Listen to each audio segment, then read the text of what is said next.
Chapter 79.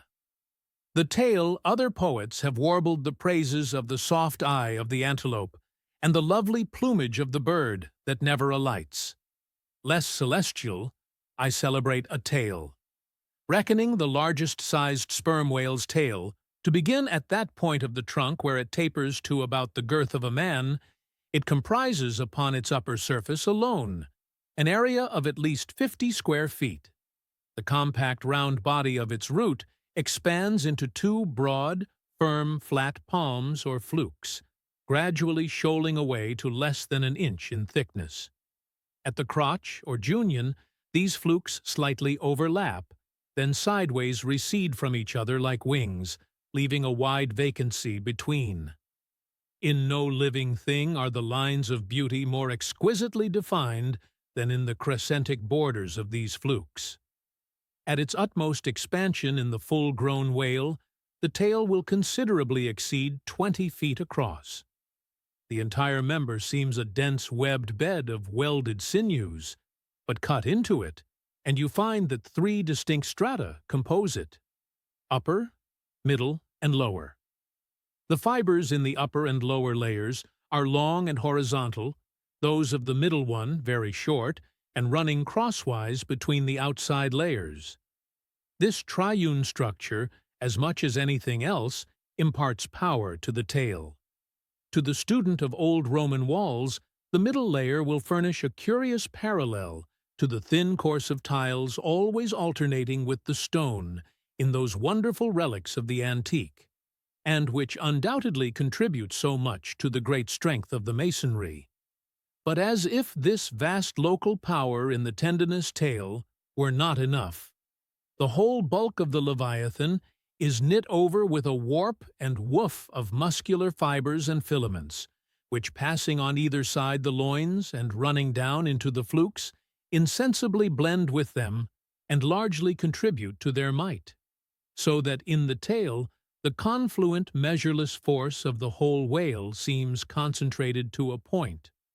Could annihilation occur to matter, this were the thing to do it. Nor does this, its amazing strength, at all tend to cripple the graceful flexion of its motions, where infantileness of ease undulates through a titanism of power. On the contrary, those motions derive their most appalling beauty from it. Real strength never impairs beauty or harmony, but it often bestows it. And in everything imposingly beautiful, strength has much to do with the magic. Take away the tied tendons that all over seem bursting from the marble in the carved Hercules, and its charm would be gone. As devout Eckermann lifted the linen sheet from the naked corpse of Goethe, he was overwhelmed with the massive chest of the man, that seemed as a Roman triumphal arch. When Angelo paints even God the Father in human form, mark what robustness is there. And whatever they may reveal of the divine love in the Son, the soft, curled, hermaphroditical Italian purees, in which his idea has been most successfully embodied, these pictures, so destitute as they are of all brawniness, hint nothing of any power, but the mere negative feminine one of submission and endurance, which on all hands it is conceded, form the peculiar practical virtues of his teachings. Such is the subtle elasticity of the organ I treat of, that whether wielded in sport, or in earnest, or in anger, whatever be the mood it be in, its flexions are invariably marked by exceeding grace. Therein no fairy's arm can transcend it. 5 great motions are peculiar to it. First, when used as a fin for progression. Second, when used as a mace in battle. Third, in sweeping. Fourth, in lobtailing. Fifth, in peaking flukes. First, being horizontal in its position. The Leviathan's tail, as in a different manner from the tails of all other sea creatures.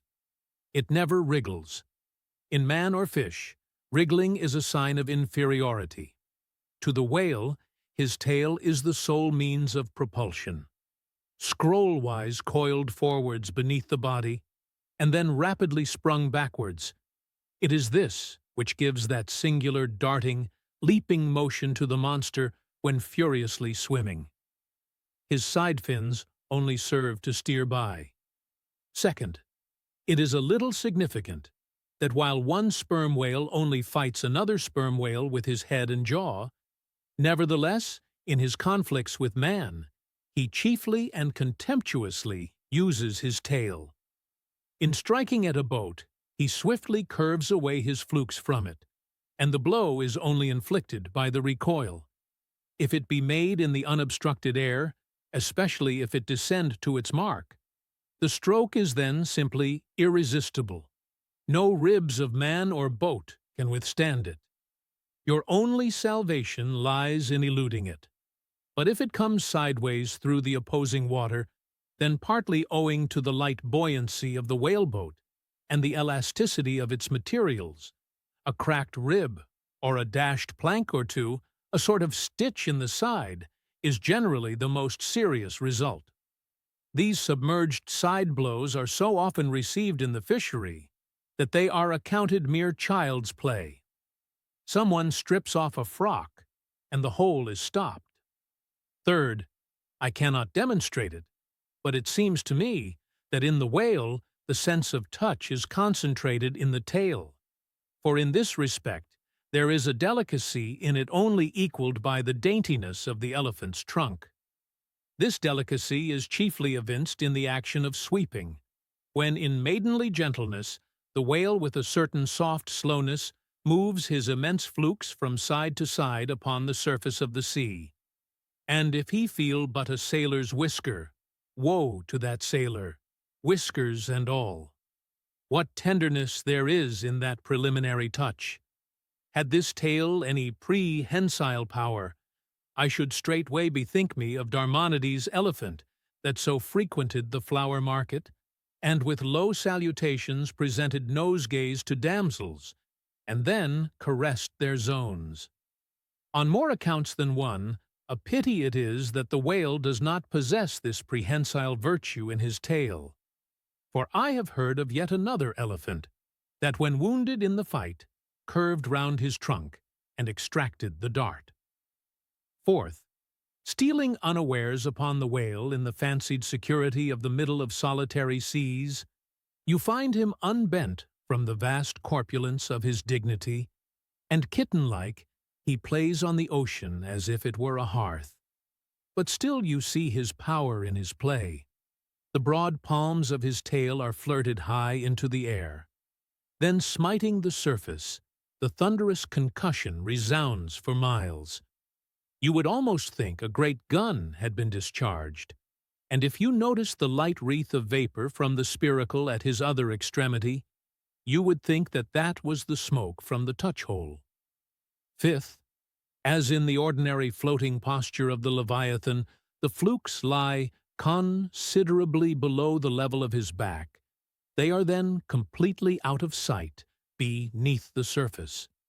But when he is about to plunge into the deeps, his entire flukes, with at least 30 feet of his body, are tossed erect in the air, and so remain vibrating a moment, till they downwards shoot out of view.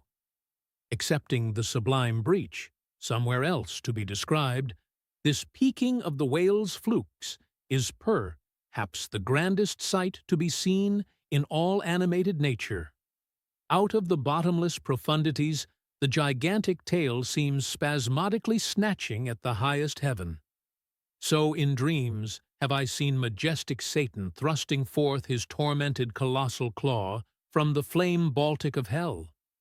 But in gazing at such scenes, it is all in all what mood you are in. If in the Dantean, the devils will occur to you. If in that of Isaiah, the archangels. Standing at the masthead of my ship during a sunrise that crimsoned sky and sea, I once saw a large herd of whales in the east, all heading towards the sun, and for a moment vibrating in concert with peaked flukes. As it seemed to me at the time, such a grand embodiment of adoration of the gods was never beheld, even in Persia, the home of the fire worshippers. As Ptolemy Philopater testified of the African elephant, I then testified of the whale, pronouncing him the most devout of all beings. For according to King Juba, the military elephants of antiquity often hailed the morning with their trunks uplifted in the profoundest silence. The chance comparison in this chapter between the whale and the elephant, so far as some aspects of the tail of the one and the trunk of the other are concerned, should not tend to place those two opposite organs on an equality, much less the creatures to which they respectively belong. For as the mightiest elephant is but a terrier to Leviathan, so, compared with Leviathan's tail, his trunk is but the stalk of a lily. The most direful blow from the elephant's trunk were as the playful tap of a fan, compared with the measureless crush and crash of the sperm whale's ponderous flukes, which in repeated instances have one after the other hurled entire boats with all their oars and crews into the air, very much as an Indian juggler tosses his balls. The more I consider this mighty tale, the more do I deplore my inability to express it. At times there are gestures in it, which, though they would well grace the hand of man, remain wholly inexplicable.